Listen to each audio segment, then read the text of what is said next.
Niining panahon nga ang putling ebanghelyo gihagit sa mga hiwi nga pagtulunan. Kinahanglang mubarog ang mga tinuna ni Kristo sa pagpakigbisog sa paglaban sa pagtuo nga makausa ug alang sa tanang panahong gihatag sa Dios ngadto sa iyang katawhan. Mao'y hinungdan nga namugna kining tulumanon ang putling ebanghelyo. 30 minutos nga pagsabwag sa tinuod nga ebanghelyo kauban ni Pastor Jeremias hangad ang putling ebanghelyo. Ang putling ebanghelyo. Ang putling ebanghelyo.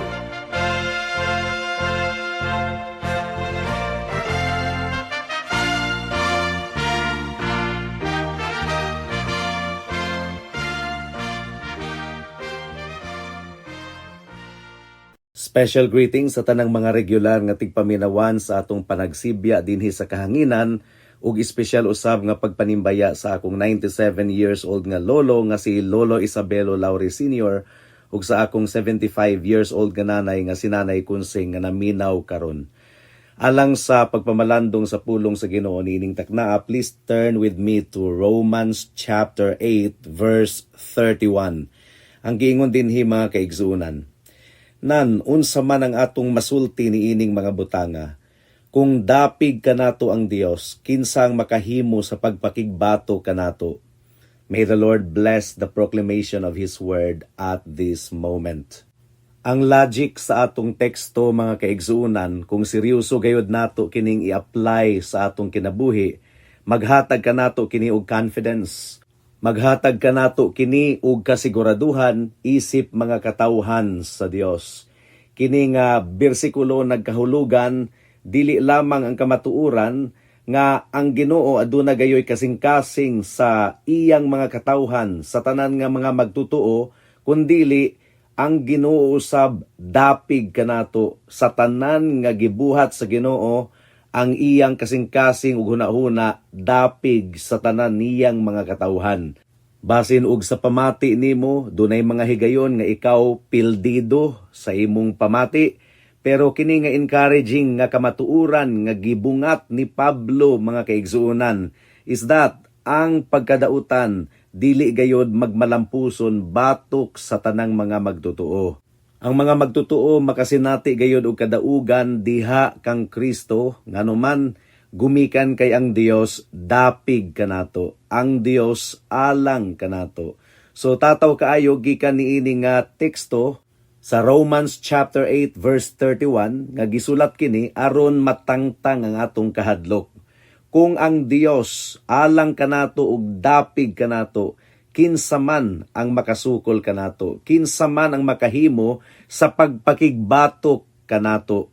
So ang tanang kahadlok sa mga buot nga mulaglag kanato, matangtang gayod, gumikan kay ang Ginoo dapig kanato. Mulaban gayod ang Ginoo sa tanan niyang mga katawhan. If God is for us, who can be against us? Ang tanang kahadlok nga magmalampuson ang tanang mukontra sa mga katawhan sa Dios, natangtang. It is not that there is no opposition. Wala giingon sa atong teksto nga walay mulutos sa mga katawhan sa Ginoo, walay muoppose. Dunay muoppose, duna gayoy mulutos. Pero ang tanang mga paglutos dili gayod magmalampuson batok sa tanang mga katawhan sa Dios. Once again, matud pa sa atong teksto, nan, unsa man ang atong masulti niining mga butanga. Kung dapig kanato ang Dios, kinsang makahimo sa pagpakigbato kanato. Kining giingon ni Pablo nga, unsa man ang atong masulti niining mga butanga. Unsa man kining mga butanga nga naa sa hunahuna ni Pablo, ang iyang gihisgutan gikan sa naunang mga bersikulo sa verse 28 hangtod sa 30. Ang tumong ug katuyuan sa Dios alang sa iyang mga piniling katawhan. Kung gibuhat sa Ginoo ang tanang mga butang, gikan sa iyang pagpili ngadto sa paghimaya from foreknowledge to glorification, alang kanato ang tanang mga kaaway. Sa mga katawhan sa Dios, wala gayoy gahom. Ang giingon sa verse 28, gidescribe ni Apostle Paul ang tumong ug katuyuan sa Dios. Kung giunsa nga nagpanglihok siya sa tanang mga butang alang sa atong ikaayo, aron nga kita muliwat sa atong Ginoong Hesukristo, aron nga kita mahisama sa iyang hulagway. Kung atong i-review pagayod ang sulat ni Pablo sa Book of Romans, ang chapters 3 hangtod sa chapter 5, nagahisgot mahitungod sa atong justification. Remember? Justification, ang mga makasasala, giisip nga matarong, gideklarar nga matarong, gumikan sa gibuhat ni Kristo alang kanato. So we receive justification by faith. Ang chapter 6 hangtod sa chapter 8, nagahisgot kini mahitungod sa atong sanctification, sa atong pagkabalaan, unsa man ang but ipasabot nga magkinabuhi kita ingon nga Kristohanon. Ang tubag, magkinabuhi kita ingon nga balaan at tubangan sa Ginoo. Dayon sa verse 29 hangtod sa 30, gilarawan ni Pablo ang eternal nga katuyuan sa Dios sa pagluwas sa iyang mga katawhan ug sa paghimo nila nga balaan. Nailhan na sa Dios ang iyang mga katawhan sa wala pagani matukod ang kalibutan. Ug ang iyang mga nailhan ng daan iyang gitakda alang sa kaluwasan na pasiguli ug nahimong susama sa pagkamatarong sa atong Ginoong Hesukristo. Ug ang tanan nga iyang nailhan ng daan, iyang gitakda ng daan, iya usab nga gitawag. Gitawag pinaagi sa pagwali sa Ebanghelyo. Ang tawag niini mga kaigsunan, effectual calling, nga sa pagwali sa Ebanghelyo, gibanhaw sa Ginoo ang patay nga kalag, ang kasing-kasing giablihan sa Ginoo, aron ang makasasala maghinulsol sa iyang sala ug mudangop kang Kristo diha sa pagtuo. Ug ang tanan nga mga nailhan ng daan sa Ginoo, iyang gitakda ng daan ug iya usab nga gitawag ngadto sa kaluwasan, unsa man ang sunod nga nahitabo, iyang gi-justified, iyang gipakawalay sala, giisip nga matarong, gihingpit sa iyang atubangan. Nganuman, tungod kay ang pagkamatarong ni Kristo gisulob ngadto sa tanan niyang mga katawhan, nga nagsalig lamang kang Kristo, ingon nga bugtong Dios ug manluluwas. Ug unsa man ang mahitabo kanila sa umaabot, mao kadto ang atong pamalandong niadtong miaging semana, makasinati sila og glorification, mabanhaw ngadto sa paghimaya, tapuson gayod sa Ginoo ang iyang gisugdan nga ri kanato. Ang giingon sa Philippians chapter 1 verse 6. Ug sigurado ako niini nga siya nga nagsugod og maayong buhat diha kaninyo, mukumpleto niini sa adlaw ni Hesukristo. So dili pareho ang Dios sa tawo nga maayo lang og sugod pero dili mo tapos. Pero ang Ginoo sa tanan niyang mga katawhan nagsugod siya og maayong buhat ug iya gayud nga siguraduhon nga matapos kini hangtod sa pagbalik sa atong Ginoong Hesukristo. Mao nga ang atong kaluwasan from start to finish, mga kaigsunan, buhat kini sa Dios ug sigurado gayud kini kung ikaw tinuod nga magtotoo sa atong Ginoong Hesukristo. Ang Dios mao ang nagdeterminar nga iyang ipadala ang iyang bugtong anak nga si Hesukristo dinhi sa kalibutan aron pagaluwason ang iyang mga piniling katawhan. Galatians chapter 4 verse 4 hangtod sa 5 ang gingon dinhi.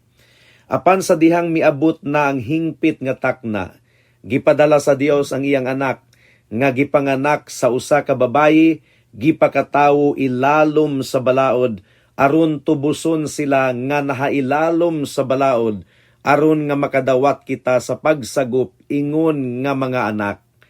Mianhi si Kristo dinhi sa kalibutan, aron iyang pagaluwason ang iyang partikularmente nga mga katawhan. Ang iyang katawhan, order kini sa Ginoo nga si Kristo mamatay gayod didto sa cross sa Kalbaryo. Iya na kining gitakda, gumikan kay kung walay pagpaaga sa dugo, wala gayoy kapasayloan. Ang bayad sa sala mao ang kamatayon, ug si Kristo ang namatay didto sa cross sa Kalbaryo. Sa dihang natuman na ni Kristo ang tanan nga gipabuhat sa amahan kaniya, iyang gisinggit didto sa cross sa Kalbaryo, it is finished. Natapos na.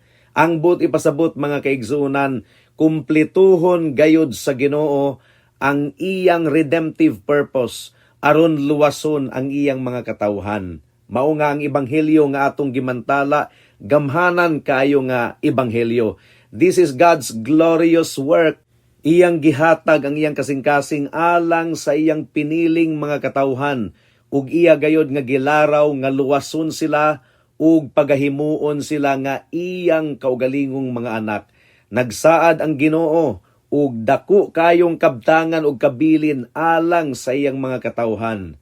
So gikan niini nga bersikulo hangtod sa katapusan niini nga kapitulo, mga kaigsuonan, gipasakay kita ni Apostle Paul sa sakyanan sa kining gitawag og assurance and confidence sa atong pagpamalandong kung giunsa gayod nga giprotektahan sa Ginoo ug iyang gipreserbar ang iyang mga katawhan.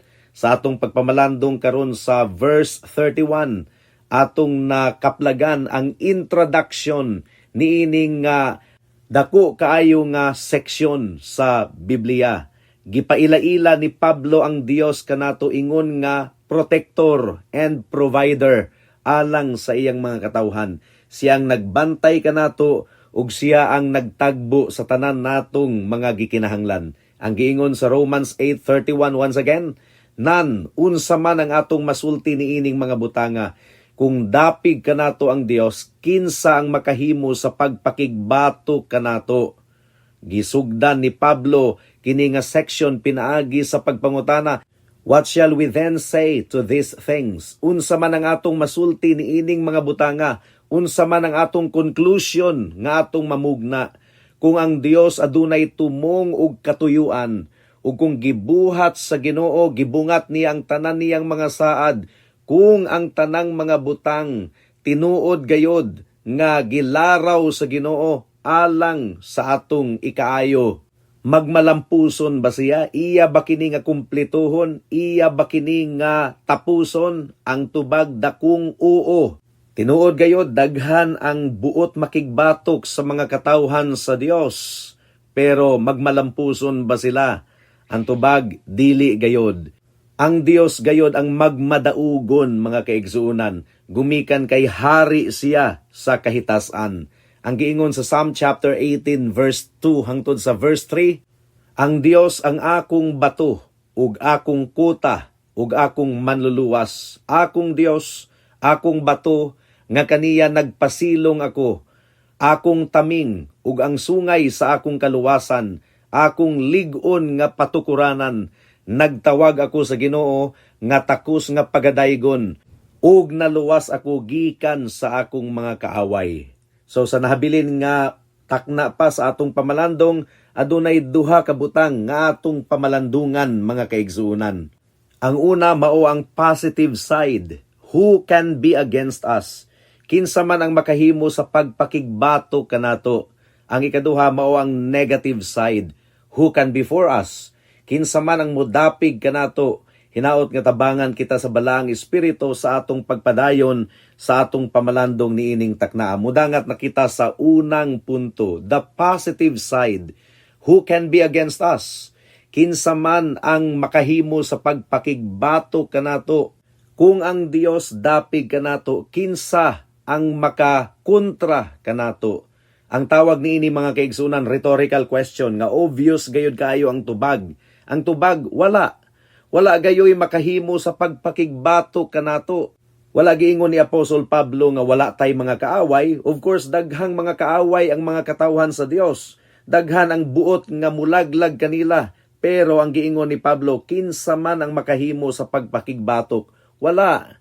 Daghan kaayong kaaway ang mga katawhan sa Dios. Ang una natong kaaway, ang atong unod. Diin ang sala nagpuyo, mga kaigsuunan. Ang ikaduha natong kaaway ang kalibutan, nga buot gayod nga muliwat kita sa pattern niini, sa mga lakang niini. Ug labaw sa tanan ang pinakakaaway nato mao si Satanas, nga kanunay gayod nga naglibot-libot sama sa leon nga nagagulo ug nangita gayod sa iyang pagatukbon. Ang atong mga kaaway tinuod gayod, mga kaigsunan, ang atong struggles tinuod gayod, pero wala kita nag-inusara. Mao kini ang testimonyo ni Apostle Paul Sa 2 Timothy chapter 4 verse 16 hangtod sa 18 atong paminawon ang giingon dinhi, sa una nakong depensa walay miabot aron muunong kanako. Apan ang tanan mibiya kanako, hinaot nga dili kini kwentahon bato kanila. Apan ang Dios mibarog alang kanako ug milig-on kanako, aron nga pinaagi kanako ang mensahe mamantala ug nga ang tanang mga hintil makapamati niini. Busa, naluwas ako gikan sa bakba sa leon. Pagaluwason ako sa Dios gikan sa matag daotang buhat ug pagadad-on niya akong luwas ngadto sa iyang langitnong gingharian. Kaniya ang himaya hangtod sa kahangturan. Amen. So, unsa man ang makahimo sa pagpakigbato kanimo igsuon diha kang Kristo.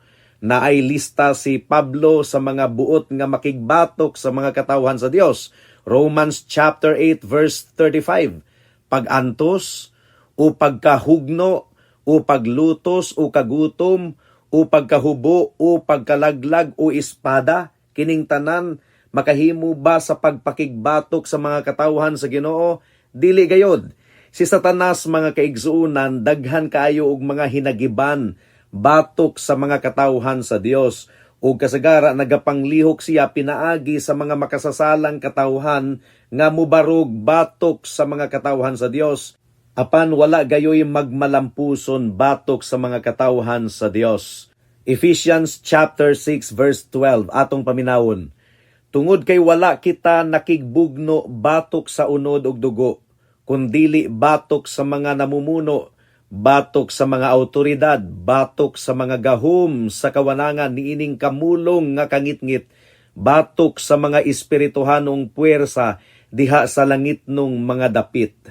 So adunay mga tribulations, adunay mga distress, adunay mga paglutos. Ang mga daotang mga katawhan kasagara naghatag gayud og pag-antos sa mga katawhan sa Dios.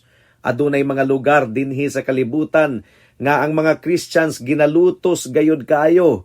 Kining mga butanga makabarog ba batok sa mga katawhan sa Dios? Dili gayud. Gumikan kay ipreserbar gayud kita sa Dios, iya gayud kita nga labanan. And then adunay mga difficulties and struggles nga atong masinatian sa atong pagkinabuhi niining kalibutana. Gihagit ikaw sa pulong sa Ginoo kung ikaw igsuon diha sa pagtuo. Gihagit ikaw sa pulong sa Ginoo niining taknaa. Napabakay mahunahunaan nga magmalampuson sa pagpakigbato kanimo? Unsa man, mawad-an kag trabaho, nakasinati ikaw og kalisod, mga balatian, or gitalikdan ka sa imong mga higala gumikan kay magtutuo ka ni Kristo, or kamatayon ba? Kining mga butanga dili gayud makahimo sa pagbarug batok kanimo igsuon. Unsa may makapildi kanato kung ang Dios kauban nato kanunay aron nga kita protektahan. Niadtong gilibutan sa mga sundalo sa Assyria ang Jerusalem. Ang hari nga si Hezekias mibarog aron dasigon ang mga katawhan sa Dios. 2 Chronicles chapter 32 verse 7 hangtod sa verse 8 ang giingon dinhi, pagmakusgan ug pagmaisog kamo, ayaw og kahadlok o kadismaya atubangan sa hari sa Assyria ug ang tanang panon nga kauban niya, tungod kay mas daghan pa ang kauban nato kaysa kaniya. Kauban niya ang armas sa unod, apan kauban nato ang Ginoo nga atong Dios, aron tabangan kita ug makigsangka sa atong mga gubat. Ug ang katawhan nalig-on gikan sa mga pulong ni Hezekias nga hari sa Huda. Ang pangutana, nagsalig ba ikaw kang Kristo igsuon? Ug niadtong ang mga Syriano misulong sa Jerusalem nga aduna gayoy dakuong puwersa. Mura gayud og pamati nila wala na gayud dag-anan ang mga katawhan sa Ginoo. Apan si propeta Eliseo mga kaigsuonan, aduna siya nakita nga wala makita sa iyang mga kauban. Mao nga nagampo siya sa Dios nga pagabuksan niya ang mga mata sa iyang sulugoon nga kauban niya. 2 Kings chapter 6 verse 15 hangtod sa 17 ang giingon dinhi. Sa dihang ang sulugoon sa tawo sa Dios mibangon og sayo sa kabuntagon ug migawas, tanawa, usa ka panon sa kasundaluhan nga adunay mga kabayo ug mga karwahe ang nagpalibot sa syudad. ug ang sulugoon miingon, hala, akong agalon, unsay atong buhaton? Siya miingon, ayaw og kahadlok, kay sila nga kauban nato mas daghan pa kay kanila nga kauban nila. Dayon nagampo si Eliseo ug miingon, o Ginoo, palihog og abli sa iyang mga mata aron makita niya. Busa giablihan sa Dios ang mga mata sa batan-ong lalaki ug nakita niya og tan-awa ang bukid na puno sa mga kabayo ug mga karwahe nga kalayo nga naglibot kang Eliseo. Nakita nato mga kaigsuunan kung ang Dios dapig kanato ug kauban nato kinsa may makahimo sa pagpakigbatok kanato. Paminaw nato si Isaiah chapter 54 verse 17 ang giingon dinhi, walay hinagiban nga gihulma batok kanimo ang magmalampuson ug imong pagapakgangon ang matagdila nga mualsa batok kanimo sa paghukom. Kini mao ang bahandi sa mga sulugoon sa Ginoo ug ang panimalus nga gikan kanako, nag-ingon ang Ginoo. Ang buot ipasabot niini mga kaigsuunan, kining proteksyon sa Ginoo sa iyang mga katawhan, kabahin kini sa atong inheritance. Ang buot ipasabot niini, mga anak gayud kita sa Dios, kay ang mga anak hatagan og inheritance. Nasabta na ba nimo karon igsuon kung giunsa gayud ikaw pag-atiman sa Dios? Nagsaad ang Ginoo nga ang tanan nga magpanalangin kanato makadawat gayud og ganti. Matthew chapter 10 verse 42 ang giingon dinhi, ug si bisan kinsa nga maghatag sa usa niining gagmayng mga bata og bugnaw nga tubig tungod kay siya akong tinun-an, sa pagkatinuod ako magaingon kaninyo, dili gayud niya mawala ang iyang ganti. Ug ang Dios usab nagsaad og dakong pagsilot sa mga buot nga mupasakit kanato. Matthew chapter 18 verse 6 hangtod sa 7 ang gingon dinhi, apan si bisan kinsa nga maoy hinungdan nga ang usa niining mga bataa nga nagtuo kanako makasala, mas maayo pa alang kanila nga ang usa ka dakong bato ihikot sa ilang liog ug ilunod sa kahiladman sa dagat. Alaot ang kalibutan gumikan sa mga pagtintal sa pagpakasala, tungod kay mahinungdanon kini nga ang mga pagtintal mahitabo, apan alaot ang tawo nga pinaagi kaniya miabot ang pagtintal. So, pagasilutan gayod sa Ginoo ang tanang mga nagbuhat og dautan batok sa iyang mga katawhan. Mo kadto ang unang punto. Ikaduhang punto, the negative side. Who can be for us? Kinsa man ang mudapig kanato, adunay opposite sa unang punto mga kaigsuunan.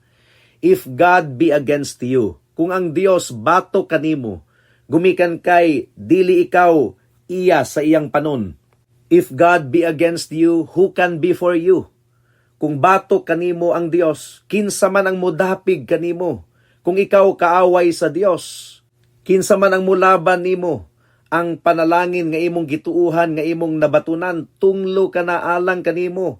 Ang tanang mga kalipay nimo niining kalibutana, introduction lamang kana sa walay katapusang kasakit sa adlaw sa paghukom nga ipahamtang sa Dios batok kanimo.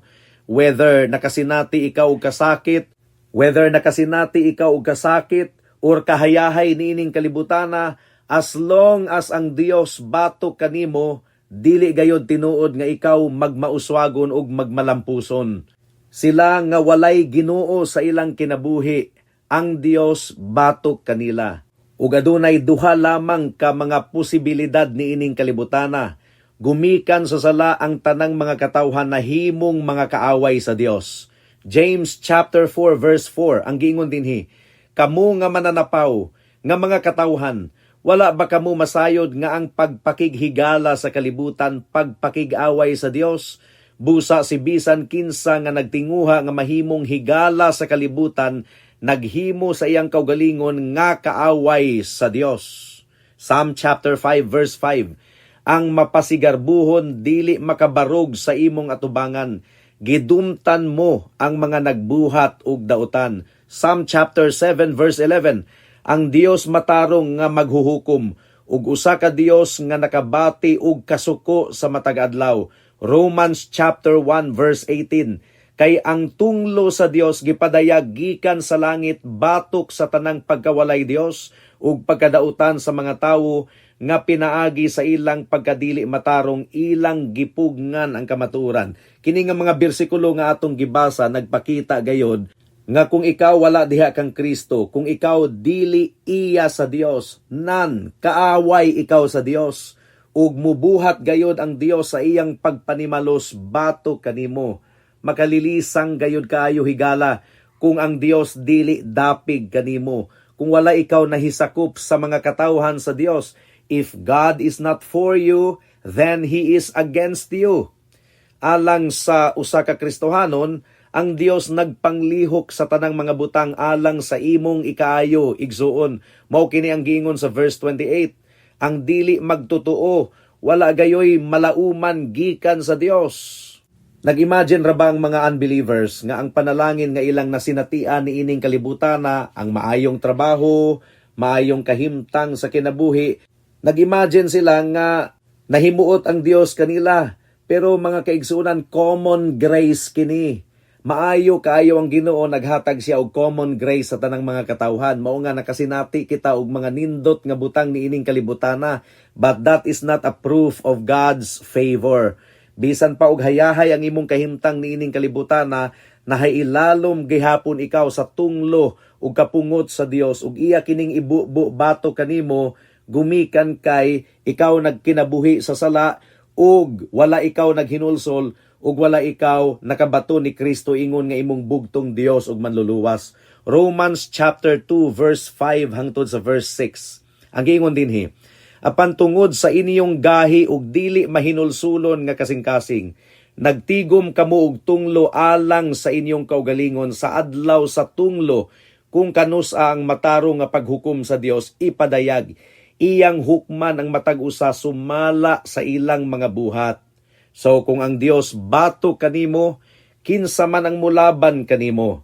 Unsa man naglaom ikaw diha sa imong kaugalingong kusog? Ang atong tawhanon nga kusog mupakyas gayod. Ang mga hospital mao ang saksi niini nga kamatuoran. Psalm chapter 31 verse 9 hangtod sa verse 10. Hatagi ko sa imong kaayo, o Ginoo, tungod kay anaa ako sa kasakit.